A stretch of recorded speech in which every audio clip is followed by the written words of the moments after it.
आज पाठालोचन कार्यशाला का द्वितीय दिवस है। पूर्व निर्धारित जो विषय रखा है, पांडुलिपियों की खोज एवं पांडुलिपियों का बहिरंग स्वरूप, इस विषय को लेकर सामने बात प्रस्तुत कर रहा हूं।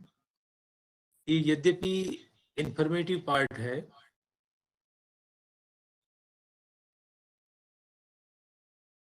आवश्यक ऐसा विषय है, इसलिए भूमिका नवोदित छात्रों के लिए तैयार होनी ही चाहिए। ये विषय को लिया गया है। तो पांडुलिपियों की खोज एवं उनका बहिरंग स्वरूप, कि इस देश का जो इतिहास है, 200 साल का अंग्रेजों का शासन और उससे पहले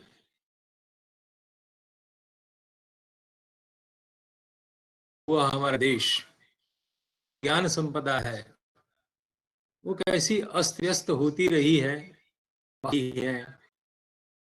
और फिर वही हमारी संपदा रूप धीरे धीरे करके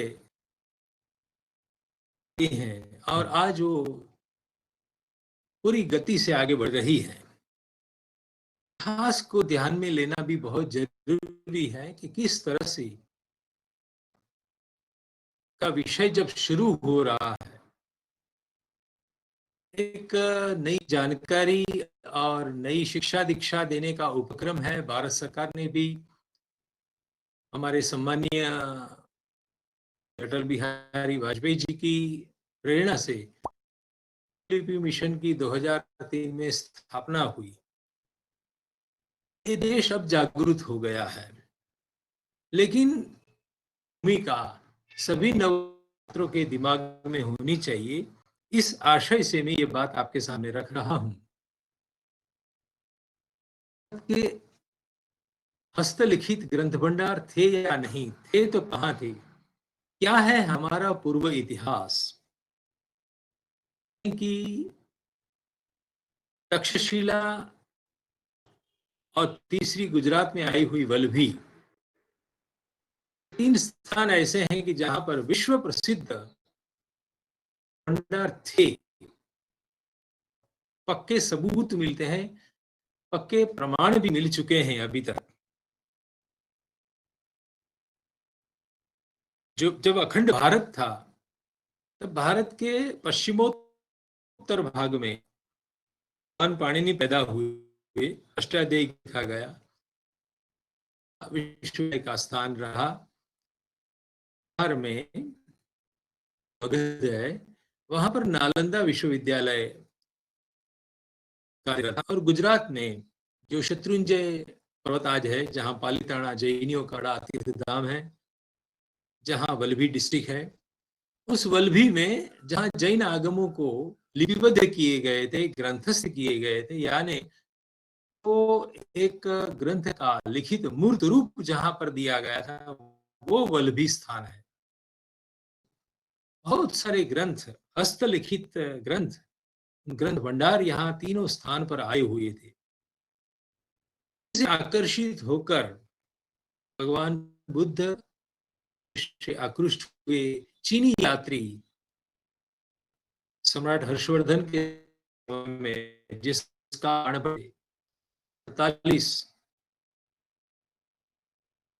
शताब्दी के पूर्वार्ध में ह्यूएन संग नाम का चीनी यात्री इस देश में आया।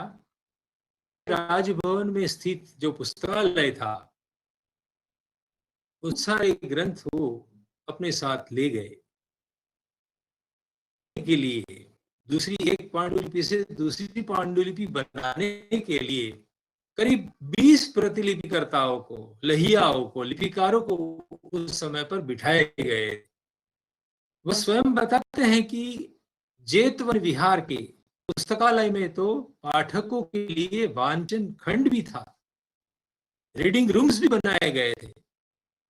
आप सोच सकते हैं कि प्राचीन भारत में ज्ञान का जो एक माहौल था, विस्फोट था, जिसके कारण सूत्र साहित्य डेवलप फिल्म बना लेते हैं।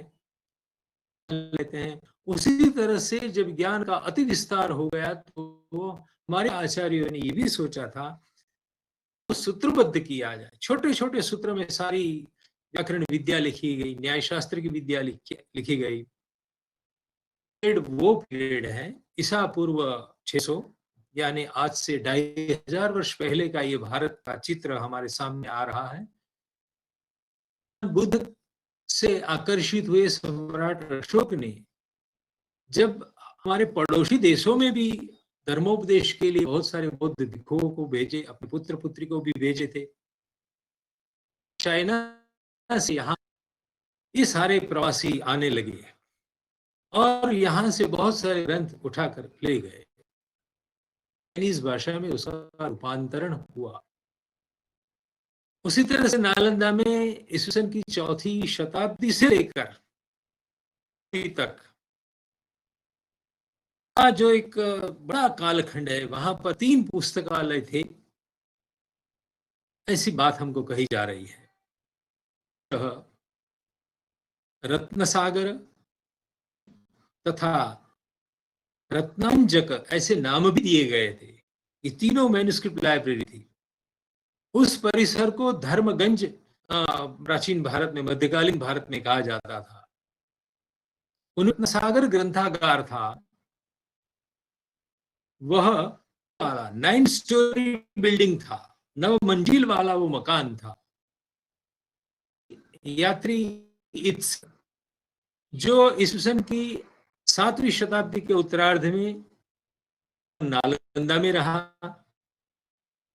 400 ग्रंथ, हस्तलिखित ग्रंथ, लाख श्लोक प्रमाण वाला पाठ लिखा गया था।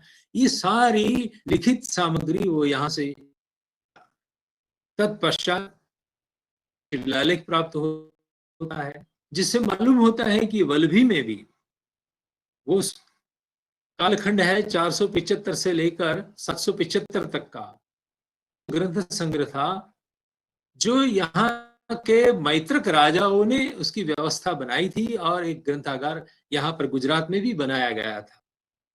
तो इससे मालूम होता है कि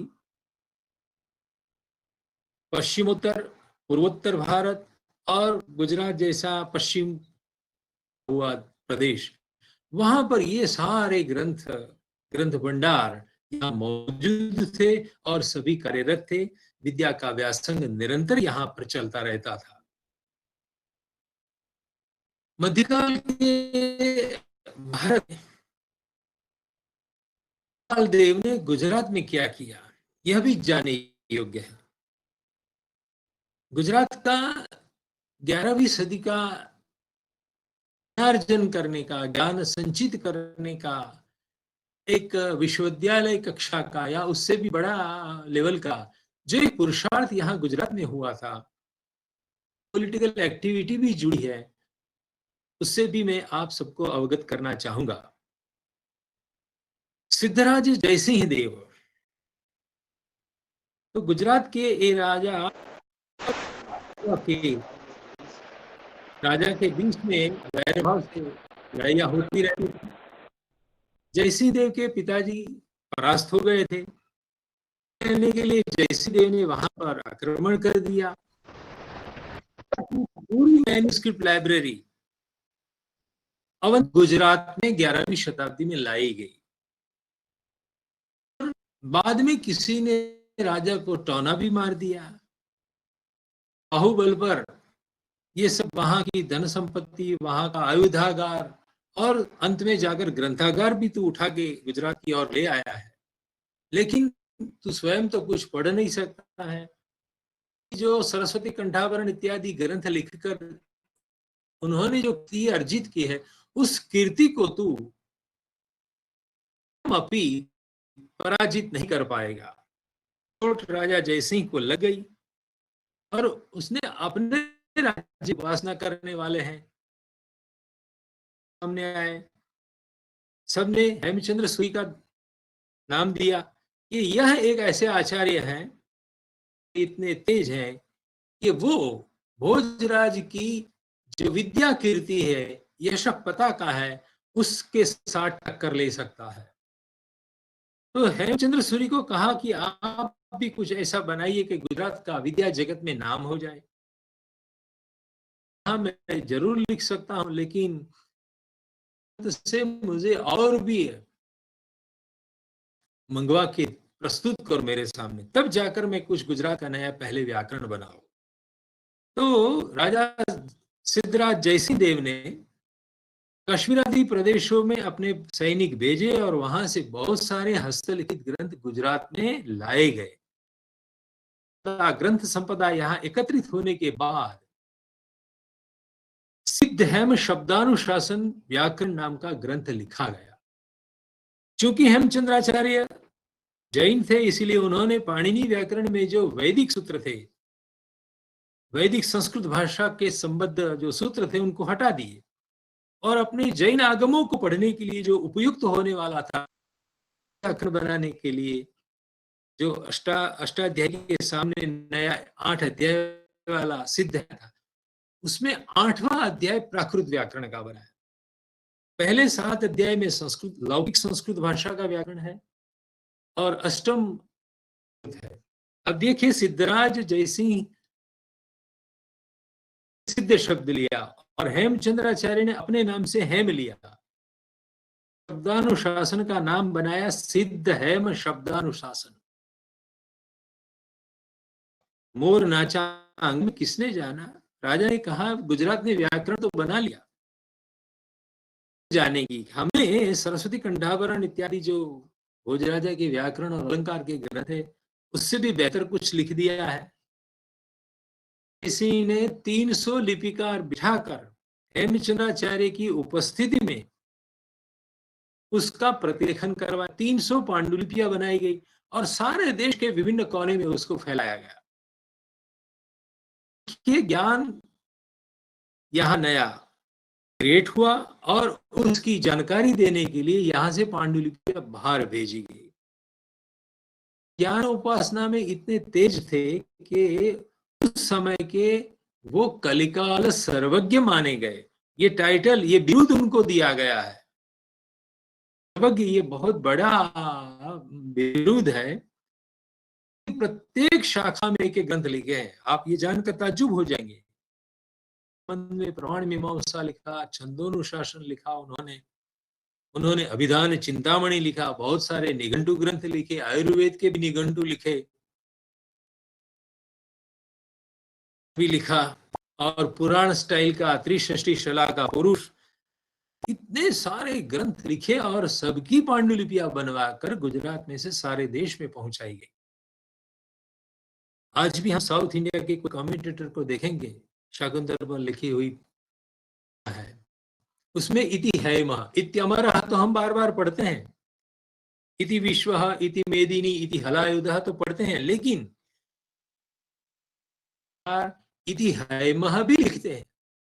अब साउथ इंडिया तक ये अभिधान चिंतामणि कोश जो हेमचंद्राचार्य ने बनाया था, वो कैसे ट्रैवल करके पहुंचा होगा, उस पर भी हमें अनुमान से सोचना चाहिए। हेमचंद्राचार्य के समय की 11वीं शताब्दी की, उनकी आयु बहुत लंबी थी, करीब करीब 92 ईयर्स ओल्ड हुए थे। जब सिद्धराज जयसिंह का देहावसान हुआ, भतीजा जिसका नाम है कुमारपाल संभाल लेता है और हेमचंद्राचार्य का पटशिष्य था। उसका भविष्य कथन भी हेमचंद्राचार्य ने किया था, तू भी एक दिन गुजरात का नाथ बनेगा, गुजरात का स्वामी बनेगा। कुमारपाल देव ने भी पूरे गुजरात में कुल मिलाकर 21 जैन ग्रंथ भंडारों की स्थापना की थी। वस्तुपाल थे, वस्तुपाल तेजपाल, उन लोगों ने भी 18 कोटि द्रव्य, 18 करोड़ रुपये का खर्च करके अणहीलपुर, प्राचीन नाम है अणहीलवाड़, आज का खंभात है, कॉर्नर में आया हुआ खंभात नाम का स्थल है। शांतिनाथ वहां ग्रंथ भंडार आज भी है, स्कॉलर्स भी आए हैं और बहुत सारी यहाँ से सामग्री लेकर गए हैं। कुछ यानी आज का बड़ौच, बड़ौदा और सूरत के बीच में आया हुआ भरूच, वहां पर ये वस्तुपाल ने अनेक ग्रंथ भंडार बनाए। पद्धति पर अकबर ने भी आगरा में किताब खाना को बनवाया।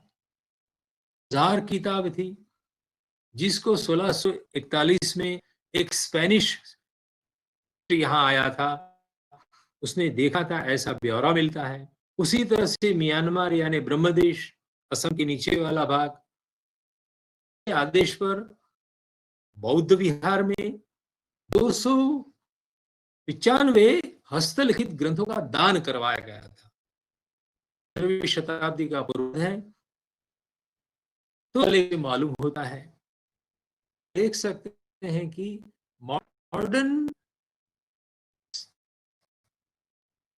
होने से पहले भारत में ये सब मौजूद था, और मध्यकाल में भी। प्राचीन काल में तो तक्षशिला, नालंदा और वल्लभी की बात हमने की, लेकिन ये मध्यकाल है।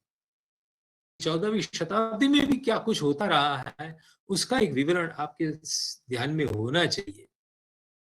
अब ये हो जाने के बाद, यानी मुस्लिम पीरियड पूरा होने के बाद, अंग्रेज लोग यहाँ आए,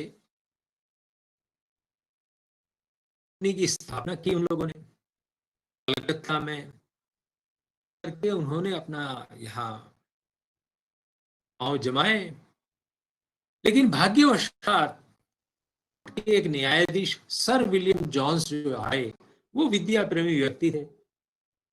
वो उस जमाने के बहुत सारी भाषाओं को जानने वाले, 12, 15, 18 लैंग्वेजेस वो जानते थे। उन्होंने यहाँ आकर पहले तो यही सोचना था अंग्रेज शासन के लिए कि हिंदुओं का जब हाईकोर्ट में मुकदमा आए, न्याय तोला जाए, तो न्याय की प्रामाणिकता बनाने के लिए, हिंदू लॉ सीखने के लिए उन्होंने पहले संस्कृत सीखी और मनुस्मृति का अनुवाद किया। कुछ वर्षों के बाद अभिज्ञान शकुंतलम का बंगाली पाठ लेकर उसका जी में अनुवाद किया। एशियाटिक सोसाइटी ऑफ बंगाल की स्थापना की 1781। के स्कॉलर को जानना बहुत जरूरी है कि यदि सर विलियम जॉन्स नहीं होते, तो आज जो इंडोलॉजिकल या ओरिएंटल स्टडीज के सारे हुआ है, वो कथम अपनी नहीं हो पाता। यही व्यक्ति है जिन्होंने भारत में संस्कृत विद्या का नवजागरण किया। तो बहुत बड़ा शब्द का मैं प्रयोग कर रहा हूं, तो उन्हीं की वजह से, उनकी विद्याप्रति के कारण से काव्य, नाटक और ये मनुस्मृति इत्यादि को पढ़कर उन्होंने उसके बारे में पश्चिमी जगत को वाकिफ किया। सारी सामग्री है, यहां तक कि जो अभिज्ञान शाकुंतल का अंग्रेजी अनुवाद हुआ, अंग्रेजी का फ्रेंच में अनुवाद हुआ, फ्रेंच में से बाद में जर्मनी में अनुवाद हुआ। उस समय और जर्मन अनुवाद करने वाला वहां का एक पॉलिटिशियन की प्रजात्म इतनी प्रबुद्ध है, इस नाटक को देखकर लगता है कि सचमुच में तो भारतीयों को यहाँ अंग्रेजों पर शासन करना चाहिए। आप वहां कैसे पहुंच गए शासन करने के लिए? इस नाटक को देखकर विदेशों में भी हलचल मच गई थी, और दुनिया की संस्कृति पर उन्होंने बहुत बड़ा प्रभाव डाला। में संस्कृत विद्या का जागरण हुआ, भी हमारा मान सम्मान बढ़ गया, और इंडोलॉजिकल स्टडीज के प्रति अद्यावधि पूरा आकर्षण बना रहा है।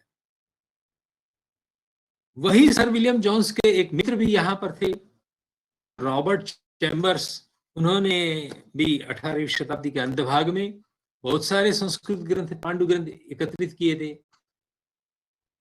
संग्रह बर्लिन यानी जर्मनी में, और मैकेंजी जो 1782 में, उसको दक्षिण भारत का सर्वेक्षण करने के लिए भेजा गया, नियुक्त किया गया। कि पांडुलिपियों को ईस्ट इंडिया कंपनी ने खरीद लिया, और आज इंडिया ऑफिस लाइब्रेरी लंदन में की गई है। ब्यूलर एवं ऑफेट ने भी अपने पांडुलिपियों के संग्रह को लंदन में भेज दिया। धीरे धीरे अंग्रेज लोग पूरे देश में फैलते गए, देखते, और जहां से जो भी पांडुलिपियां मिली उनका एकत्रीकरण शुरू कर दिया उन लोगों ने। बृहद भारत के लाहौर में बैठे एक पंडित कृष्ण के पंडित ने वाइसरॉय को लिख दिया और उसके कहने से नवंबर 1868 में अंग्रेजों ने संस्कृत पांडुलिपियों को एकत्र करने का प्रस्ताव पारित कर दिया। एक अभियान चलाया गया, ये सारी पांडुलिपियां एकत्र करो और लंदन और उसको वहां से पहुंचाया जाए। इसके बारे में मैं नेक्स्ट करता हूं कि लाहौर में कैसे एक पत्र लिखा गया था। हिस्टोरिकल डॉक्यूमेंट्स है जिसको हमें जानना बहुत जरूरी है। दुल्हर एवं किल्हौन ने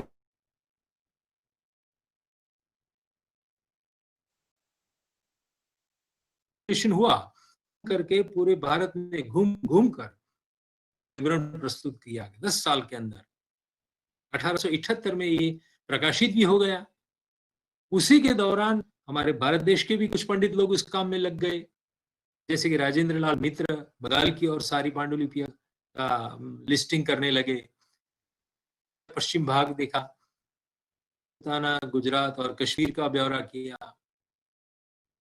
रामकृष्ण गोपाल भांडारकर जी और बहुत सारे अन्य भी लग गए, तो साउथ में थंजावुर में भी पहुंचे और वहां से भी सामग्री एकत्र करने लगे। मूवमेंट शायद ही कभी हुई होगी कि 18वीं 19वीं शताब्दी में संस्कृत के ऊपर से नीचे तक, चोटी से पांव से लेकर चोटी तक की पूरी जानकारी इन लोगों ने हासिल कर ली देश में घूमकर। श्री राधाकृष्ण ने वाइसरॉय जॉन लॉरेंस को जो पत्र लिखा था उसका एक अंतिम पैराग्राफ ऐसा था, उसमें लिखा गया था, the climate ends of India are awful destroyers of manuscripts. गर्मी प्रधान सूर्य किरण से प्रभावित ऐसी मौसम यानी दीमक, वो इतनी घातक है इन पांडुलिपियों के लिए। The old race of शास्त्रीज is dying out। हमारे पुराने पंडित यहाँ के अब दिवंगत होने। The younger natives are losing their interest in the study and preservation of their national literature। और यहाँ के हमारे देश के नवयुवक ज्ञान संपदा का संरक्षण करने के लिए, उसका अभ्यास करने के लिए, लेकिन ध्यान ही नहीं है, दे हैव नो इंटरेस्ट इस कार्य में। And it is said that in our generation unless the government stir itself at once, यदि ये सर्वकार, अंग्रेजों की सरकार एकदम जल्दी से उसमें एक्टिव नहीं होगी, नेक्स्ट जनरेशन के पास कुछ नहीं रहेगा। Much of value that is now will have disappeared forever. ये आज जो उपलब्ध हुई बची हुई ज्ञान संपदा है पांडुलिपियों में, वो भी डिसअपियर यानी अदृश्य हो जाएगी, लोप हो जाएगा। अदर्शनम लोपः। तो ये पत्र जब लाहौर के पंडित ने लिखा वाइसरॉय को, ये पांडुलिपियां एकत्र करने का प्रस्ताव पारित करवाया और विभिन्न कोने में अंग्रेजों को भेजे गए। हुई अंग्रेज सरकार ने करने का कार्य शुरू करवा दिया। बारिश को भारत की सरकार को भी सुनने की आज भी जरूरत है। ये पत्र में जो वर्डिंग है, आईजीएनसी के कार्य और एनएमएम के कर्ता हर्ता जो भी व्यक्ति है, जो अंदर है वहां के, उन सबको इस शब्द को ध्यान में लेने की आवश्यकता है, क्योंकि ये परिस्थिति आज भी बदली नहीं है। जो 1868 में लिखी गई है पंडित राधाकृष्णन के द्वारा, वही स्थिति आज भी दिखाई रही है, आज भी यथातथ महसूस हो रही है। आशा करते हैं, ऐसी उम्मीद करते हैं कि ये गंगानाथ झा परिसर के द्वारा, केंद्रीय संस्कृत विश्वविद्यालय के द्वारा ये जो कार्यशाला लगाई गई है, एक नहीं, दो नहीं, 5-10 को भी ये आग मिल जाएगी, ये ज्योति मिल जाएगी, तो हमारी ये ज्ञान संपदा बच जाएगी, उसमें से कुछ न कुछ नया परिणाम हम हासिल कर पाएंगे। अब ये भी जानना बहुत जरूरी है, क्यूरियोसिटी होगी ही, कौन कौन सी लाइब्रेरीज है कि जहां पर हमारी भारतीय पांडुलिपि जाकर बैठ गई है। इंडिया ऑफिस लाइब्रेरी, अंग्रेजों ने 200 साल का यहाँ जो शासन किया, उसका पूरा कारोबार, पूरा जो डॉक्यूमेंटेशन है वो इस लाइब्रेरी में है। साथ साथ में वहां पर हमारी पांडुलिपियां भी है। Society London, Bodleian library, Oxford university, Oxford, royal library Copenhagen Denmark में जो है, नेशनल पेरिस में है। ये सब फ्रेंच शब्द हैं और जर्मन शब्द है, मैं सही उच्चारण नहीं कर पाऊंगा। बर्लिन में, जर्मनी में, बिब्लियोथेक लिप्जिंग जर्मनी, मार्बर्ग जर्मनी। तो ये सारी ऐसी ऐसी स्थान है जहां पर, और जर्मनों ने मिलकर संस्कृत विद्या को इतना बढ़ावा दिया, उन्हें संशोधन किया, इतने सारे ग्रंथ प्रकाशित किए, और सारे ग्रंथ संपदा को वहां ले जाकर पूरा संस्कृत साहित्य का इतिहास क्या है, कितना है, सबकी जानकारी अंग्रेजी में परोसनी शुरू कर दी। कतिपय प्राचीनतम पांडुलिपियों का अब हम परिचय शुरू करते हैं। मंगलूर शहर के पास 36 किलोमीटर दूरी पर आया हुआ एक नगर है जहां बड़ा जैन मंदिर है। 1000 स्तंभ वाला बहुत अद्भुत से बना जैन मंदिर है। बला नाम की टीका जैन आगम ग्रंथ पर लिखी गई। टीका की ताड़पत्री पांडुलिपि वहां से मिली है, जो 9वीं शती की लिपि में लिखी गई है। अलग अलग चित्र बनाए हैं, प्रत्येक पृष्ठ पर चित्र है, और ऐसा कहा जाता है रिपीट नहीं होता है। इतनी महत्वपूर्ण कर्नाटक के ये मुड़बिद्री से प्राप्त हुई है। तीर्थंकर महावीर, भगवान महावीर का भ्रमण प्रदेश रहा है यानी बिहार, लेकिन वहां अल पड़ने के कारण बहुत सारे जैन मुनि साउथ इंडिया की ओर चले गए, और वहां जाकर ये जैन आगम ग्रंथों की पांडुलिपि बना के रखी होगी, जो 9वीं शताब्दी की कन्नड़ा में लिखी गई है। वो आज भी सुरक्षित है, सुलभ है। ये भी बाद में बनी है और अन्य स्थानों पर पहुंचाई गई है। बौद्ध मठ में प्रज्ञा पारमिता रुद्र विजय धारिणी की पांडुलिपियां हैं, की 6ठी शताब्दी में लिखी गई मानी जाती है। वो जापान तक पहुंची है। 160 ताड़पत्र के पृष्ठ मिले कि उनमें अश्वघोष के अंश हैं, जो शायद दूसरी शती के हो सकते हैं, 2nd सेंचुरी बताई जाती है। में उसकी खोज हुई थी। भांडारकर इंस्टीट्यूट, उसमें उपमिति भाव प्रपंच कथा की एक प्रति है, में लिखी गई है। उसी तरह से मैसूर इंस्टीट्यूट है, मैसूर यूनिवर्सिटी का बिल्डिंग है, उस रोड का, उस मार्ग का नाम है कौटिल्य मार्ग। एक और पर है मैसूर यूनिवर्सिटी और सामने है ओरिएंटल इंस्टीट्यूट। बीच वाला जो रास्ता है उसका नाम कौटिल्य मार्ग इसलिए है, स्क्रिप्ट लाइब्रेरी में से, ओरिएंटल इंस्टीट्यूट में से कौटिल्य का अर्थशास्त्र मिला था गणपति शास्त्री को, इसीलिए आज भी उस मार्ग का नाम है कौटिल्य मार्ग।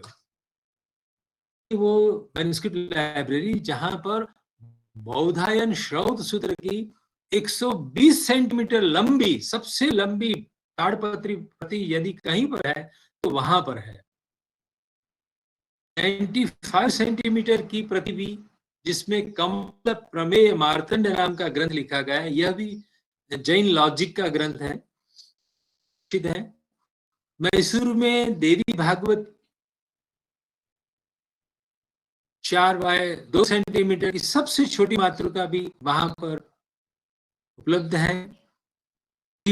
में 18 पर्व संपूर्ण महाभारत लिखा हो, ऐसी पांडुलिपि भी वहीं पर सुरक्षित मिलती है। जैसे एक दिन और है। अब कतिपय मोस्ट नोटेबल जो मैन्युस्क्रिप्ट्स है उसके बारे में हम बात करते हैं।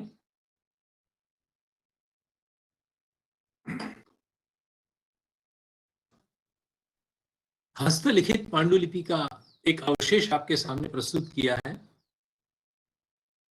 उत्तर पश्चिम सीमांत प्रदेश, जहां पर आज चाइना हमसे लड़ना चाह रहा है, के लिए मजबूर हो रहा है, वो गलवान घाटी वाला एरिया और उसके पीछे वाला जो भाग है, वहां से कुछ प्रदेश है, वहां से भुर्ज पत्र पर लिखी गई एक पांडुलिपि मिल गई, जिसमें प्रतिपाद्य विषय गणित शास्त्र से जुड़ा है। उन्होंने इसको किस तरह से डिसाइफर किया होगा। इस बख्शाली मैन्युस्क्रिप्ट का जो विवरण है कि भारत के उत्तर पश्चिम कश्मीर के नजदीक मर्दाना प्रांत के बख्शाली स्थल से ये भुर्ज पत्र प्राप्त हुआ था। मिलाकर 70 पृष्ठ हैं, जिसके साथ कुछ टूटे फूटे और पन्ने भी है। 7 इंच गुना 1881 में हॉर्नेल नाम के विद्वान को किसी पुलिस इंस्पेक्टर से प्राप्त हुई थी ये पांडुलिपियां। का विषय निरूपित किया गया है तथा यह पांडुलिपि आज ऑक्सफोर्ड यूनिवर्सिटी की लाइब्रेरी संग्रहित की गई है। 12वीं शती में लिखी गई होगी ऐसा माना गया है। पांडुलिपि का संपादन न्यू इंपीरियल सीरीज 1927 से 33 में उसका क्रमशः प्रकाशन होता रहा है। और मैन्युस्क्रिप्ट का विवरण भी एस.एम. खत्री जी ने दिया है। उसमें ऐसी बात है कि लेफ्टिनेंट बावर नाम के अंग्रेज ने उसको खोज निकाली थी, इसीलिए उसको बावर मैन्युस्क्रिप्ट कही जाती है। कुचर नामक स्थल जो मध्य एशिया में आया हुआ है, वहां के किसी बौद्ध स्तूप जैसे मकान को खोदने पर आई थी। रुडोल्फ हॉर्नेल ने इन पांडुलिपियों को पढ़ने का कार्य किया कि पांडुलिपियों की इस पोथी में विषयों का निरूपण है, अलग अलग टॉपिक्स उसमें रखे गए हैं। भाग में मेडिसिन विषय का निरूपण किया गया है। औषध विज्ञान से जुड़ी अवशिष्ट रहे 5 पृष्ठ है। भाग में या लोकोक्तियां रूप वचनों का संग्रह किया गया है। 6 पृष्ठों में लिखा गया है टोटल, और अंतिम पृष्ठों में भगवान जेतवन में जो उपदेश दिया था तो वो कैसे दूर किया जा सकता है उसकी कहानी बताई है। ये सारे विषयों का 56 भुर्ज पदों में निरूपण पाया जाता है। का विवरण हुआ। बाद में खरोष्टी लिपि में लिखा हुआ दंपद, उसकी भी पांडुलिपि मिल गई है, जो भी महत्वपूर्ण है। को 19वीं शताब्दी का अंतभाग से भुर्ज पत्र पर लिखी हुई पांडुलिपि मिली थी। अंग्रेजों ने जो 200 साल का शासन किया, उस दौरान इस संस्कृत के पड़ गए। पांडुलिपियां आगे पीछे देश, हमारे देश के पड़ोसी प्रांतों तक घूमकर सब एकत्र करने लगे। वहां से भी नाम ड्यूट्रिल डी रिंस था, तो पेरिस में सुरक्षित की गई है। फ्रेंच प्रवासी आए, भाग मिल गया, लेकिन उसने उस पांडुलिपि को काश्गर में यानी रशिया के अफसर को बेच दिया। वो पेट्रोस्की की सलाह से उसको रशिया की imperial academy at Saint Petersburg में भेज दिया। पांडुलिपि पहुंच गई है। समय दूसरी शताब्दी बताया जा रहा है और इस सन की 1899 में कि उसको खरोष्ठी लिपि में लिखा गया है और प्राकृत भाषा का उसमें प्रयोग हुआ है। वो खरोष्ठी लिपि है और प्राकृत में लिखा गया, यानी पाली उस समय ग्रंथ है। इस तरह से उसकी जानकारी प्राप्त हुई। तुर्फान मैन्युस्क्रिप्ट का विवरण इस तरह का है। में से एक ताड़पत्र पर लिखी पांडुलिपि मिली है। इसमें उत्तर भारत के क्षत्रप लिपि का विनियोग हुआ है। जो उत्तरकालिक ब्राह्मी लिपि है ना, उसके साथ उसका संबंध है। बौद्ध कवि अश्वघोष के शारिपुत्र प्रकरणम नाटक के कुछ त्रुटितांश मिले हैं। यह पांडुलिपि सबसे पुरानी मानी गई है। में उसकी खोज की थी। बर्लिन यानी जर्मनी में सुरक्षित की गई है। इस पांडुलिपि के विकीर्ण पृष्ठों का बड़े कष्ट के मिलान किया। तो जब तक हम नहीं व्यवस्थित कर पाएंगे तब तक उसमें निरूपित विषय क्या है वो नहीं पकड़ पाएंगे। से बहुत मेहनत से किया, उसका संपादन किया। बाद में हमारे शांति निकेतन के प्रोफेसर बी भट्टाचार्य, विश्वनाथ भट्टाचार्य जी पीएचडी की, और उसका अश्वघोष नाम का वॉल्यूम है, उसमें बातें उन्होंने लिखी है।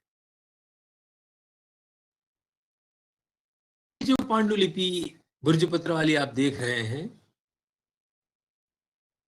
शकुंतला की शारदा प्रति भुर्जपत्र पर लिखी गई है, जिसका क्रमांक है 192। वो बुलहर साहब ने जब ये राजपूताना, गुजरात और कश्मीर की यात्रा पर निकले, कंपनी सरकार के लिए, ईस्ट इंडिया कंपनी के लिए उसको खरीदा और वो वहां से जर्मनी गया। और 1884 में के व्यक्ति ने इसी पांडुलिपि का रोमन लिप्यंतरण किया, क्योंकि रोमन में और जर्मनी में प्रकाशन हुआ था 1884 में, इसलिए वो वहां से पास में चला गया। स्वतंत्र भारत में वापस तो लौटी एशियाटिक सोसाइटी बम्बई में, वहां से वो चली गई भांडारकर इंस्टीट्यूट में, और वहां से ये पांडुलिपि, देखिए अब सुनने लायक चीज आती है।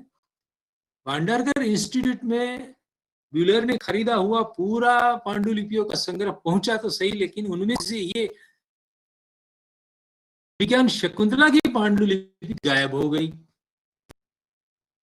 तो 1964 में प्रोफेसर वी राघवन ने कैटलॉगरम लिखा, तैयार किया, प्रकाशित किया।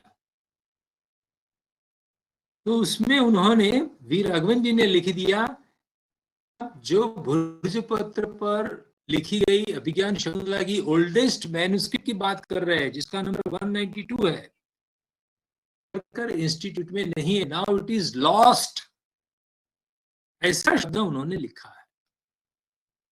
अब 1964 में लिखा गया और मैंने 2013 में मैं उसके पीछे पड़ गया। 60 साल से अधिक समय वो अंधेरे में रहा।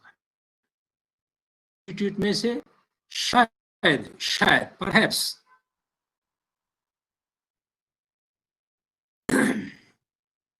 एसके बेलवेलकर जी गए या अपनी ऑफिस के कमरे में रखी, और उनमें से वो कभी कभी कोई अंक, एक आध अंक को पढ़कर उसके आर्टिकल लिखते रहे। समय है 1923 से लेकर कुल मिलाकर 5 आर्टिकल उन्होंने लिखे, लेकिन ये पांडुलिपि कहीं नहीं थी। वी राघवन जी ने न्यू कैटलॉगस कैटलॉगरम में छाप दिया है, प्रकाशित कर दिया है कि नाउ इट इज लॉस्ट, लेकिन आप उसको देख रहे हैं। के पीछे पड़ गया और मुझे ये प्राप्त हो गई पांडुलिपि, वहीं से प्राप्त हुई, क्योंकि यूनिवर्सिटी में कोई व्याख्यान उन्होंने दिया होगा, लिख दिया था कि ये लिपि मैंने BORI में वापस रख दी है। तो बाद में मैंने उसका 15,000 का स्कैनिंग का खर्च किया और आप उसको देख रहे हैं। आप माइन्यूटली देखेंगे तो जो प्रेमदा अनुसुईया की प्राकृत उक्तियां हैं, उसका संस्कृत छायानुवाद बिटवीन द लाइन्स भी लिखा हुआ है, वो आप देख पाएंगे। वो आप देखिए, इव यावद अत्र गच्छामि, सबसे ऊपर वाली लाइन देखेंगे तो दुष्यंत की उक्ति है, आलाप इव यावद अत्र गच्छामि अवलोक्य अवलोक्य। तो इस तरह से पूरा शाकुंतल प्राप्त हुआ। मैंने श्रीनगर से उसको खरीदा था, भंडारकर इंस्टीट्यूट में पहुंचा, वहां से वो तिरोहित हो गया बहुत लंबे काल के लिए, और अभी वो प्रकाशित स्वरूप में राष्ट्रीय संस्कृत संस्थान से 2018 में इसको प्रकाशित होने का सौभाग्य मिल गया। उसके साथ साथ बोडलियन लाइब्रेरी से भी ऐसी पांडुलिपियां मैंने प्राप्त की है। अब देखिए, वंडरफुल एक चीज है कि भोजपत्र वहां इतना जीर्ण शीर्ण हो गया, लोगों ने वहां पर एक कागज पर उसको चिपका कर काम किया है, उसको बचा लिया है। तो ये बोडलियन लाइब्रेरी के अभिज्ञान शकुंतला की पांडुलिपि आप देख रहे हैं। महत्वपूर्ण कुल पांचिक नमूने के तौर पर, निदर्श के तौर पर प्राचीनतम पांडुलिपियों की बात मैंने आपको बताई के रूप में, यानी लिप्यासन के रूप में भोजपत्र का प्रयोग कितना पुराना है। उत्तर प्रदेश में और नेपाल, पंजाब, उत्तर भारत में तो होती है, जो मूलतः हिमालय की गोदी में भाग होता है, तो कहते हैं वहां ये वृक्ष करीब करीब 15,000 फीट की ऊंचाई तो है ही, वहां पर 15,000 फीट की ऊंचाई पर ये भोज वृक्ष होते हैं। शाखाओं में से ये निकलता है, पर्ण नहीं है लेकिन बड़ी लकड़ी का ही भाग है। खरोष्ठी लिपि में लिखा हुआ दंपत ग्रंथ भोजपत्र पर उपलब्ध हुआ है। इसका ईसा की 2री-3री शताब्दी से भी पूर्व में प्रचलन था। के मत से भारत में अलेक्जेंडर के आक्रमण समय में भी भोजपत्र का उपयोग होता था। कुमार संभव में और विक्रमोर्वशीय में भी लिखा है कि उस समय पर नायिकाएं प्रेम पत्र लिखने के लिए भोजपत्र का वियोग करती थी। राधा तुरसेन यत्र कुंजरबिंदुशोणाः व्रजन्ति विद्याधर सुंदरीणाम क्रियोपयोगम की उक्ति है विक्रम से। जब विदूषक डर जाता है, क्योंकि उर्वशी ने में रहकर प्रेम पत्र लिखकर पुरुरवा की ओर फेंका, और विदूषक डर गया, तब पुरुरवा की ये उक्ति है कि नायम भुजंग दिमो कहा कि सर्प की भूर्जपत्र गतोयम अक्षर विन्यासा, ये तो भूर्जपत्र है जिस पर कुछ लिखा हुआ है, लिख रहे हैं। इससे अनुमान होता है कि कालिदास ने भी अपने सभी काव्य भूर्जपत्र पर ही लिखे होंगे। विदूषक उसके बाद उसको आइडेंटिफाई करके बोलता है, अदृष्टया उर्वश्या भवतः परिदेवितं श्रुत्वा समानानुराग सूचकानि अक्षराणि आलिख्य स्युः। अरे लगता है कि जो दिखाई नहीं दे रही ऐसी उर्वशी ने आपके विरह संतप्त अवस्था को देखकर, को सुनकर को प्रदर्शित करने वाले अक्षर लिखकर यहाँ ये प्रेम पत्र भेज दिया है कि कालिदास को यदि हम ईसा पूर्व प्रथम शताब्दी में रखते हैं और उससे भी आगे अलेक्जेंडर जो है कर्टियस ने जो लिखी है, बहुत प्राचीन काल से इस देश में भुर्ज पत्र पर सब लिखा जाता था। तो मुगल काल के अंदर बाइंडिंग अवस्था इन भुर्ज पत्र वाली पांडुलिपियों को बाइंडिंग करके रखने की व्यवस्था बनाई गई है, जो बुडिल लाइब्रेरी की भुर्ज पत्र वाली पांडुलिपियों में लिखा जाता है।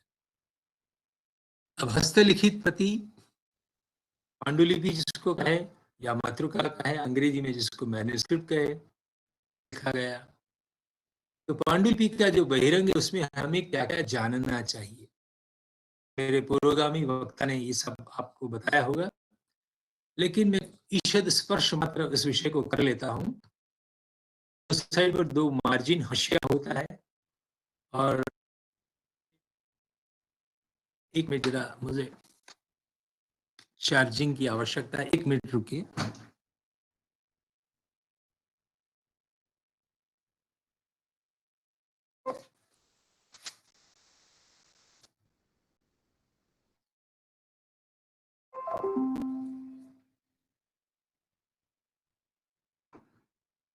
हाँ ठीक है। दो साइड पर मार्जिन होता है और ताड़पत्र की पांडुलिपियों को बांधने के लिए उसमें एक धागा पिरोया जाता है। उस धागा को अंदर प्रविष्ट करवाने के लिए दो साइड पर दो छिद्र होते हैं, उसका ग्रथन होता है, उसको बांध दिया जाता है। मैं अभी कुछ पांडुलिपि आपको दिखाने वाला हूं जिसमें ये आएगी। उसमें पंक्ति संख्या, एक पंक्ति में नियत अक्षरों की संख्या में लेखन होता था, क्योंकि प्रत्येक सायंकाल होते ही भुगतान होता था, उसका लेबर पेमेंट होता था। एक पंक्ति में कितने अक्षर लिखे तो वो सब फिक्स रहता था, उसके आधार पर श्लोक प्रमाण की गिनती होती थी। ये श्लोक प्रमाण क्या है उसका मैं एक पूरा आपको गणित दिखाने वाला हूं, उसका पूरा मैथमेटिक्स। प्रारंभ में श्री गणेशाय नमः लिखा जाता है, साउथ इंडिया वाली पांडुलिपि देखेंगे, या श्री रामानुजाय नमः। इस तरह से जहाँ के लिपिकार होंगे उनके जो आराध्य या इष्ट देवता होंगे उनका नामस्मरण करते हुए शुरुआत होती है। का पुष्प जैसा चिन्ह और साथ में एंडिंग नोट, विरचितम अभिज्ञान शाकुंतलम समाप्तम। उसी तरह से कितने उसमें फोलियोज है, फोलियो यानी एक की दो साइड का निर्देश कैसे होता है ये भी हमें जानना चाहिए। लहिया ये सब लिखने के बाद अंत में अपनी ओर से कुछ रिक्वेस्ट लिखता है, ढूंढने वाला कौन है, किसने मुझे पैसा देकर लिखवाई, कौन से राजा का शासन उस समय पर चल रहा था, उसमें कुत्रचित संवत्सर का निर्देश है, संवत्सर निर्देश की कुछ भी थी हमारे देश में। ये सब हमें जानना इसलिए जरूरी है। तो सबसे पहले पांडुलिपियां जब एकत्र कर लेता है, मैंने जो 5, 25, 35 पांडुलिपि एकत्र करके रखी है, एक पुरानी है, कालानुक्रम से उसको अरेंज करना है, और कालानुक्रम से अरेंज करके उसको लिखना है। पाठ ये है, वहां पर ऐसे पाठांतर है, तद उत्तरवर्ती काल में ऐसे नए पाठ भेद आए, और अंत में अर्वाचीन काल तक आते आते कैसे नया पाठ भेद आता है। ये विज्ञप्ति होती है पांडुलिपि के अंत भाग में कि कौन से राजा का शासन चल रहा था तब मैंने लिखा, सर चल रहा था, कौन सी तिथि थी। और पांडुलिपि की निश्चित होती है, इसीलिए ये मैन्युस्क्रिप्टोलॉजी का जो भाग है वो पाठालोचक को जानना चाहिए और उसका इस्तेमाल करना है सही स्थान पर। पांडुलिपि को पढ़ने के लिए एक कागपद का चिन्ह होता है, पैर जैसा बनाया होता है, जिसके आधार पर कुछ वर्ण छूट गए हैं। कल मैंने आपको बताया था विधानम अवसितम, तो विधा न छूट गया था तो मार्जिन में लिखा था। चिन्ह लगाकर कुछ छुटे हुए अक्षरों को मार्जिन में लिखते हैं लहिया लोग। कहते हैं कि चौथी पंक्ति में उसको आपको दाखिल करना है, और जो सर्वदा अशुद्ध लिखा गया जिसको हटाना है उस पर वो लोग पीला कलर हरताल लगा देते थे। नई उक्ति शुरू हो रही है, पूर्वा की उक्ति है, उसके बाद उर्वशी की है, होते हैं नाटक में, उसके नाम पर वो लोग रेड इंक लगाते हैं कि अब ये वक्ता नया है। जब शुरू होता है, नया अध्याय आता है, नया सर्ग आता है, तो वहां पर भी वो रक्त वर्ण का विनियोग करते हैं।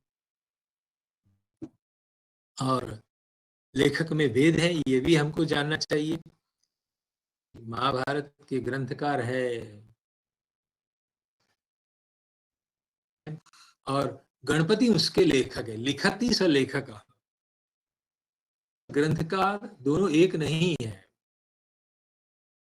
ऑथर शब्द से हमें ग्रंथकार अभिप्रेत है, और जो टाइपिस्ट होता है, कंपोज करने वाला, लिखने वाला कागज कलम पर, वो लेखक होता है। अपने हर्षित ने एक स्थान पर कहते हैं वो लिखवाते थे, बुलाते थे और उससे लिखवाते थे। उसी तरह से पांडुलिपि को पढ़ने की एक्सपर्टी जिसने प्राप्त की हो, उस पुस्तकवाचक सुदृष्टि नाम का भी एक व्यक्ति उन्होंने अपना दोस्त बना लिया था। से 6ठी 7वीं शताब्दी के हर्षचरित के दूसरे और तीसरे उच्छ्वास में जब हम देखते हैं एकेडमिक एक्टिविटीज के लिए व्यवस्था हमारे देश में थी, वो भी देखने को मिला। बुकमार्क कैसे रखा जाता था, कैसे पांडुलिपि की पोथी को बांधी जाती थी, ये सब पूरा चित्र बाणभट्ट ने दिया है, जो पूरा हिस्टोरिकल है। उसके एक सांस्कृतिक वैल्यू है इन सब सामग्री की, जो आप वासुदेव शरण अग्रवाल जी के ग्रंथ में भी देख पाएंगे। अब देखते हैं कि लेखक कैसा होना चाहिए। बताया कि एडिटिंग के कुछ प्रिंसिपल भी कौटिल्य ने दिए हैं के संदर्भ में, कैसे पुराने पुराने डॉक्यूमेंट्स को एकत्र करना चाहिए, उसको पढ़ना चाहिए, उसको रीअरेंज करना चाहिए, उसका सही सम्यक दर्शन, सम्यक वाचन होना चाहिए। तो लेखक किसको अपॉइंट करना चाहिए? कंप्यूटर पर बिठा सकते हैं कंपोज करने के लिए। कि ये शब्द है सर्वदेशाक्षर विघ्न, सर्वभाषा विशारद, लेखक कथितो राग्नः सर्वाधिकरणेषु वै। चाहिए सभी देशों के, सभी प्रदेशों के अक्षर को जानने वाला, समझने वाला, यानी मल्टीपल लैंग्वेजेस को और मल्टीपल स्क्रिप्ट्स को जानने वाला होना। सर्व भाषा विशारद, संस्कृत अकेला नहीं, पाली प्राकृत भी उसको आना चाहिए। तो राग्नः सर्वाधिकरणेषु वै, देखो अपने अधिकार क्षेत्रों में, अपने अलग अलग ऑफिस में लेखक बनाना चाहिए। लहिया उसको बनाना चाहिए जो सभी लिपियां जानता है और सभी भाषाओं को जानता है। मेधावी वक्पटु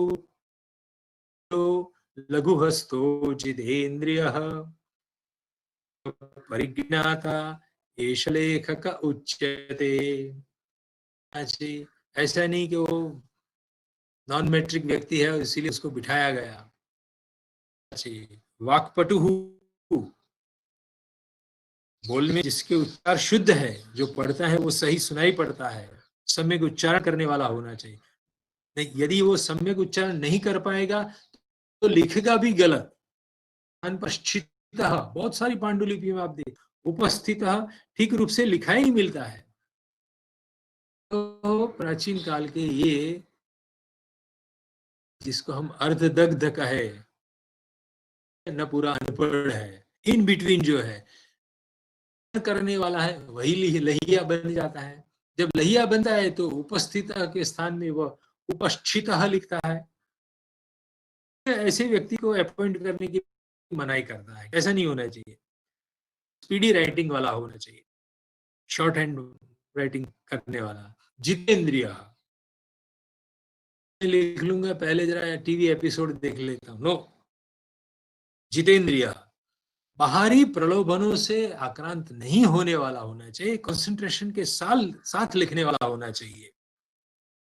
ये सभी उत्तम छात्र के भी लक्षण होने चाहिए। पर शास्त्र परिज्ञाता, दूसरे के शास्त्र को भी जानने वाला, ऐसा नहीं कि भी मैं तो अलंकार पढ़ा हूं मुझे वेदांत नहीं आएगा। कालिदास तो कहते हैं कि सुगुणेषु नास्ति कोपि अविषय। कालिदास के ऊपर ये बहुत अच्छी बात। सुगुण किसको कहते हैं? नास्ति कोपि अविषय, उसके लिए कोई अविषय नहीं है कि भाई मैं तो आर्ट्स फैकल्टी में ग्रेजुएशन किया है, मुझे मैथमेटिक्स, मुझे कॉमर्स की बात समझ में नहीं आएगी। नो, इट इज नॉट सो।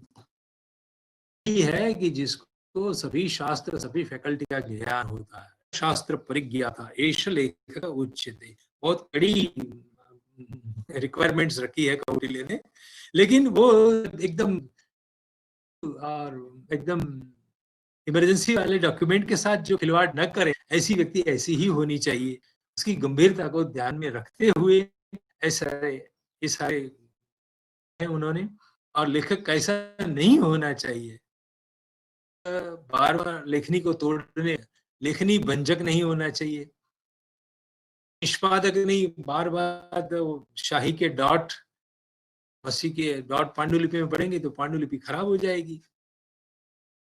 नहीं होना चाहिए, ज्ञानी नहीं होना चाहिए, व्याकरण नहीं जानने वाला भी नहीं होना चाहिए, अस्पष्ट अक्षर वाला, अवाच्य अक्षर लिखने वाला भी नहीं होना चाहिए। तो क्या क्या नहीं होना चाहिए? पॉजिटिव एंड नेगेटिव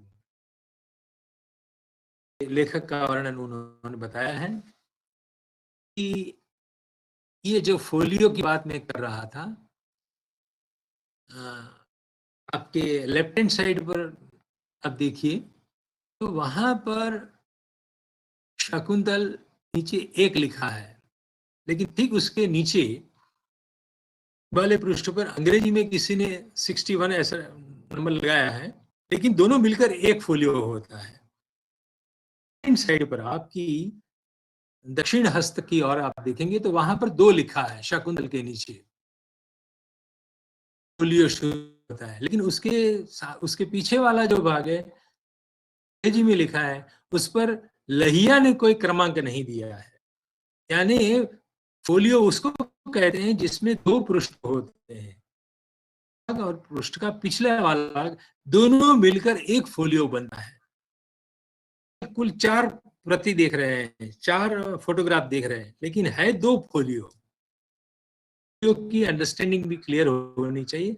2 साइड पर आप 2 मार्जिन देख रहे हैं, है तो मार्जिन में भी लिखा है वो भी आप देख रहे हैं, राइट हैंड साइड पर आप देख रहे हैं। तो इस तरह से पांडुलिपि बन जाने के बाद उसको शुद्धिकरण का कार्य भी ये लोग करते रहते थे। जो पाठालोचक के लिए है वो एक गिनती का सवाल है, जानना चाहिए,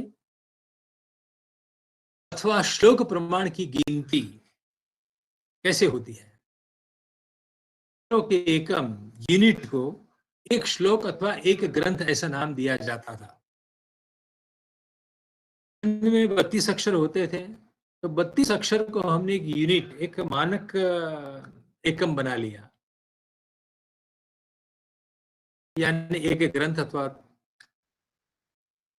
एक श्लोक कहो या दूसरे शब्दों में 32 अक्षर कहो। लिपिकार पांडुलिपि लिखते समय देखिए कितनी डिसिप्लिन के साथ पांडुलिपि लिखते थे। प्रत्येक पृष्ठ पर में पंक्तियां, एक पंक्ति में निश्चित संख्या वाले अक्षर ही लिखे जाते थे और प्रत्येक लाइन में अक्षर जो लिख रहे हैं वो भी फिक्स। बीच में जो शब्द तोड़ना पड़ेगा तो वो तोड़ देगा। प्रथम पंक्ति में मान लीजिए कि महाभा लिखा हो गई तो रथ नीचे दूसरी पंक्ति में लिखेगा, पूरा वहीं पर लिख देगा। अतः प्रत्येक फोलियो आगे पीछे वाला भाग जो अभी मैंने बताया, यानी 2 पृष्ठ में कितने अक्षर लिखे होंगे वह सरलता से अब गिना जा सकता है। जब प्रत्येक लिपिकार ये शिस्त का पालन करेगा, पृष्ठ पर इतनी पंक्तियां लिखूंगा और प्रत्येक पंक्ति में इतने ही अक्षर लिखूंगा, तो उसकी गिनती करना सरल आसान हो जाता है। जैसे कि में जितने अक्षर है उनको प्रत्येक पृष्ठ की कुल पंक्ति संख्या से गुना कर, उदाहरणतया किसी एक पृष्ठ पर 7 पंक्तियां हैं, में 18 अक्षर लिखे हैं, गुणाकार करने से 126 की संख्या हाथ लगेगी। एक फोलियो में आगे पीछे करके 2 पृष्ठ होते हैं, अतः 126 multiply by 2 is equal to 252 अक्षर वाला एक फोलियो बनेगा। संपूर्ण पांडुलिपि में मान लीजिए कि 72 फोलियोज है, तो 252 मल्टीप्लाई बाय 72 फोलियो यानी 18,144 कुल अक्षर प्राप्त होंगे। अंदर उस 18,144 अक्षर संख्या को आपको डिवाइड करना है 32 से। का एक श्लोक माना है, एक ग्रंथ माना है हमने, 44 का हम भागाकार करेंगे, विभाजित करेंगे 32 अक्षर के साथ, एकम यूनिट माना है 32 अक्षर को, कि उस पांडुलिपि में 1008 श्लोक गए हैं। आप देखिए, इस तरह से ग्रंथ प्रमाण की जो प्राप्ति होती है कि इस पांडुलिपि में कितने ग्रंथ हैं या कितने श्लोक लिखे, तो इस तरह से श्लोक प्रमाण निकलता था। स्पष्टतया दरेक पाठालोचक के मन में होनी चाहिए। लिपियों का जो वैविध्य संसार है, गुजरात और राजस्थान प्राच्य विद्या प्रतिष्ठान में और जैन ग्रंथ भंडारों में हम जाते हैं, ऐसी ऐसी स्थिति मिलती है जैसे कि लेखन शैली त्रिपाठ होता है, पंचपाठ होता है, हाथी की सुंडा, उस आकार में पांडुलिपियां बनाई जाती थी, उस आकार में लिखे जाता था। होती है सचित्र पाठ जिसको बोलते हैं, में इंक के रूप में स्वर्णाक्षरी एवं रौप्याक्षरी पांडुलिपियां देखने को मिलती है, होती है, कोई स्थूलाक्षरी होती है, बड़ी उम्र वाले बूढ़े लोग को पढ़ने के लिए, जैसे गीता प्रेस गोरखपुर रामचरितमानस छपाता है, तो वो स्थूलाक्षरी पांडुलिपि है। और छोटे छोटे अक्षर में युवकों को पढ़ने के लिए तो ऐसी भी पांडुलिपियां होती है, भी होती है, और उत्कीर्ण अक्षर वाली जो शिलालेखों में मिलता है या रॉक इंस्क्रिप्शन में मिलता है। पांडु ग्रंथ की एकता के बारे में देखा जाए तो गंडी, मुष्टि, संपूट फलका, कच्छपी, कुंडलीकृत, ऐसे ऐसे नाम जैन कल्चर में प्रचलित विशेष रूप से ये शब्द मिलते हैं। और हमारे गुजरात आगम प्रभाकर मुनि पुण्य विजय जी महाराज साहेब 1936 में जैन नाम का एक एनसाइक्लोपीडिया निकला था, उसके अंदर लेखन कला है, ऐसे एक बड़ा लंबा आर्टिकल इतना एक पुस्तकाकार जिसका है आकार का एक आर्टिकल लिखा है, उसमें ये सारे चित्र दिए हैं और ये समझौती वहां पर समझौता दिया गया है कि त्रिपाठ किसको कहेंगे। आप देख रहे हैं कि on palm leaf as well as on paper represent text in 1, 2 or 3 columns without the criticism। पूरा ग्रंथ जिसमें कोई कमेंट्री नहीं होती है, तो लिखते जाओ या उसको 2 भाग में बंटवारा कर लो या 3 भाग में बंटवारा कर लो। हम देखते हैं कई कॉलमों में न्यूज़पेपर छपता है, किताब हम देखते हैं तो कुछ किताब ऐसी होती हैं कि जिसमें 2 कॉलम होती है, जो सामान्य रूप से मैगजीन होते हैं, मंथली होते हैं, पीरियोडिकल, उसमें 2 कॉलम वाले पीरियोडिकल्स होते हैं। और जो हमारी रेगुलर किताब है उसमें निरंतर की ओर लिखा गया है, तो 1 कॉलम वाला भी पुस्तक होता है, 2 कॉलम वाला भी होता है, 3 कॉलम वाली भी पांडुलिपि आपको देखने को मिल जाएगी। ये विशेष रूप से भंडारों में उन्होंने देखिए, ये एक मुनि पुण्य विजय जी महाराज साहब जिनका मैं नामस्मरण कर रहा हूँ, जिन विजय जी महाराज साहब का नाम भी हमें जानना चाहिए। वर्तमान में जो हुए थे वो आचार्य जम्बू विजय जी महाराज साहब, ये 3 आचार्य ऐसे हुए हैं कि जिन्होंने पूरे गुजरात और सभी संग्रहालयों का कैटलॉगिंग बनाया है। साहब तो ऐसे हैं कि जिनके हाथों में 10 लाख से अधिक पांडुलिपियां निकल चुकी है। लिपियों को हैंड टू हैंड उन्होंने देखी है और उनका कैटलॉग बनाया। विशाल अनुभव रहा है। ये जी जैन चित्रकल्प द्रुम में उन्होंने ये श्रमण संस्कृति की लेखन कला पर एक बड़ा आर्टिकल लिखा है। उसमें विशेष रूप से मुझे ये त्रिपाठ वाली बात आपको बतानी है कि main text with 3 columns of, बीच में मूल ग्रंथ लिखा जाता है और आसपास में कमेंट्री लिखी जाती है। उसी तरह से पंचपाठ वाली भी पांडुलिपियां उनके लिखने में आई हैं कि main text with 5 columns of commentary around, उसको पंचपाठ वाली पांडुलिपि कही जाती है। एक साइड पर चित्र होता है, बाद में उसका पूरा विवरण होता है, लिखित अंश होता है, मैन्युस्क्रिप्ट कहते हैं या सचित्र पांडुलिपि कहते हैं। ये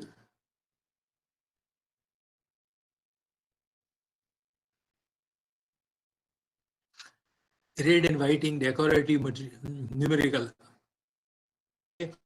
अंक डाले जाते हैं। उस अंक में भी बीच बीच में चित्रात्मक स्वरूप डाला गया है। आप सेकंड मैन्युस्क्रिप्ट देखेंगे तो उसमें दिखाई पड़ेगा।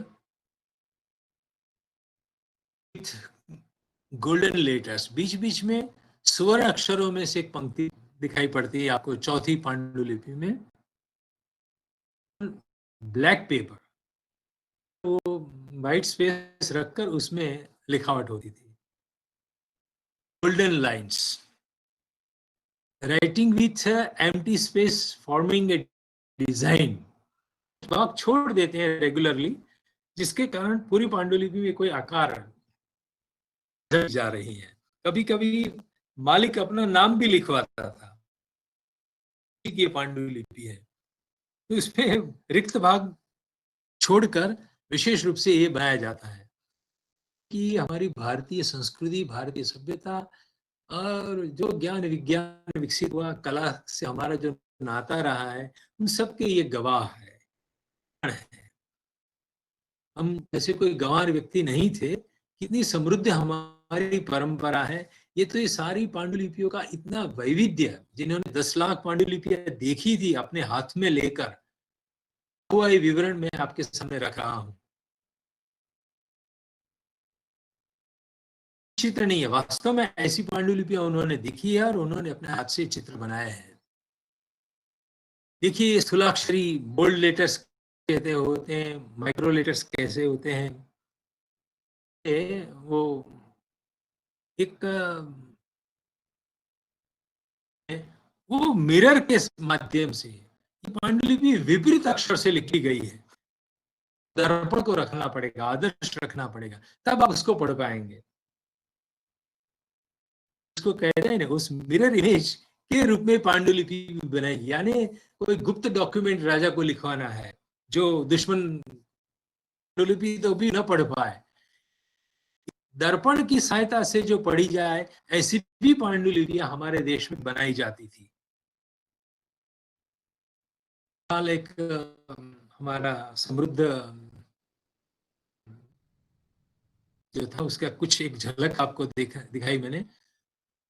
इंस्टीट्यूट से मैंने जो प्राप्त की है, नंदी नागरी में लिखी हुई शकुंतल की प्रति ताड़पत्र पर है कि दो बीच बीच में होल, जिसमें से धागा पिरोकर में लिया जाता है, लेकिन इसमें भी दीमक लग गई है। लास्ट वाली देखेंगे तो बीच बीच में आग भी देख रहे हैं। तो ऐसे स्थान पर क्या करना है वो आगे चलिए, समस्या का दर्शन आप कर रहे हैं कि ऐसी ऐसी पांडुलिपि मिल जाए तो उसका पाठोद्धार कैसे करना है।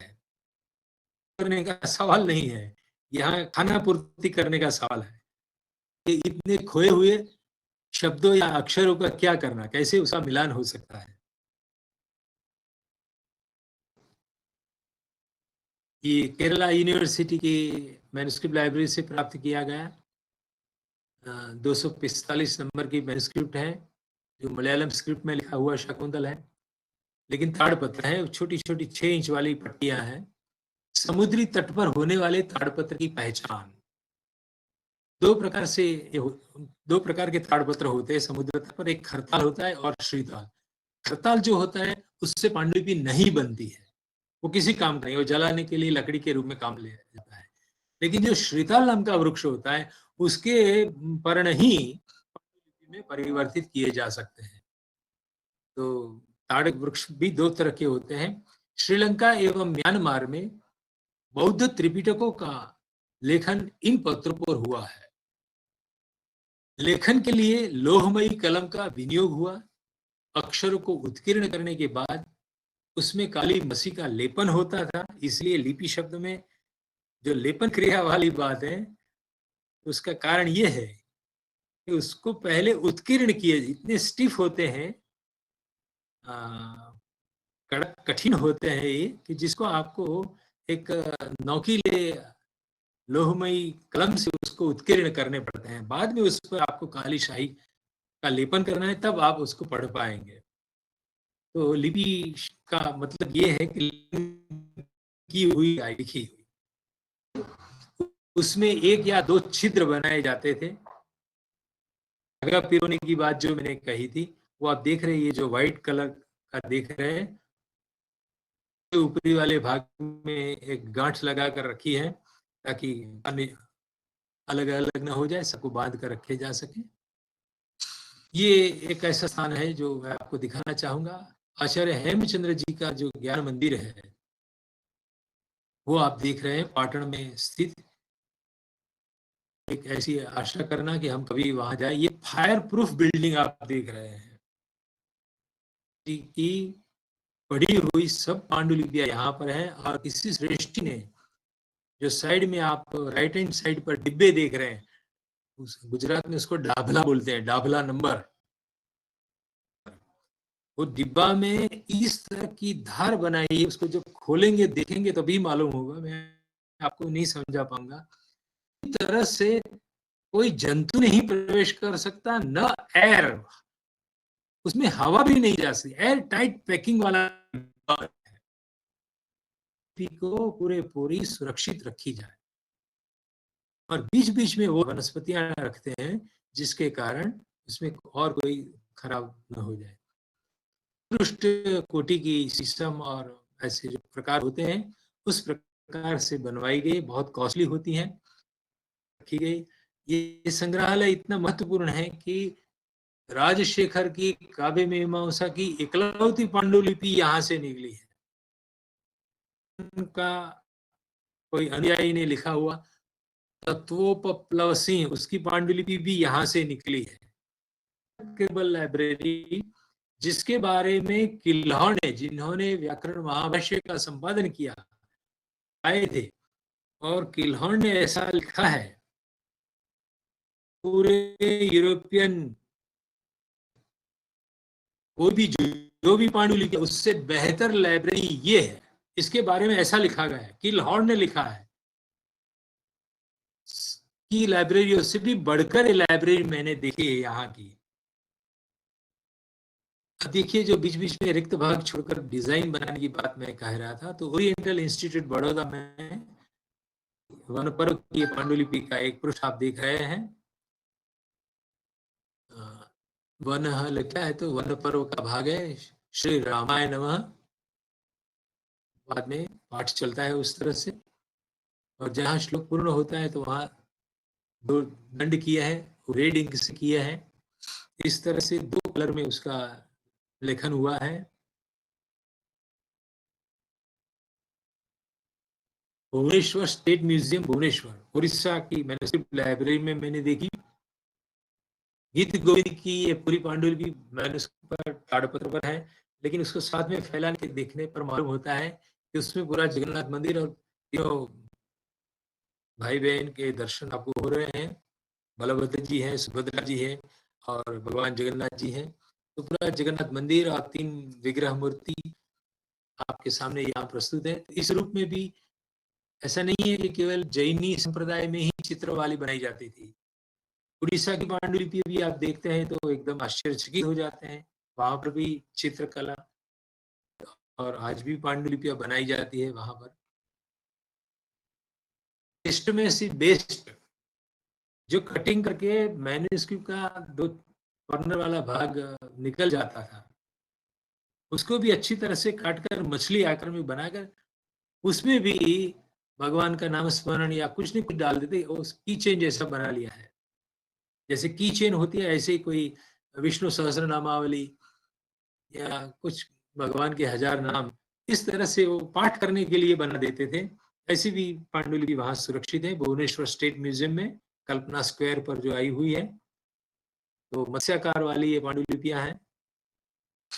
कुछ बाहरी भाग में देखें, जिसको देखना है तो आप सारनाथ में जा सकते हैं। Tibetan higher education institute Sarnath में है। तो वहां पर भोट लिपि, भोट बना है, तो तिबेट प्रांतीय भोट लिपि निबद्ध पांडुलिपि आप देख रहे हैं। बहुत कलात्मक अक्षर होते हैं जिसमें भी ब्राह्मी लिपि का प्रभाव हम देख सकते हैं और बनाए हैं। ये म्यांमार ब्रह्मदेश की पांडुलिपि आप देख रहे हैं, वहां के भी बहुत आर्टिस्टिक है और बैकग्राउंड में जो उस पर भी बहुत बड़े सुंदर चित्र बनाए हैं। देखा जाए तो ये एक अच्छा सा एक निरूपण आपके सामने हो गया। करते हैं, ग्रंथा में अग्रतः सन्तु सन्तु पृष्ठतः, ग्रंथा में सर्वतः सन्तु ग्रंथेष्वेव वसाम्यहम्। धन्यवाद।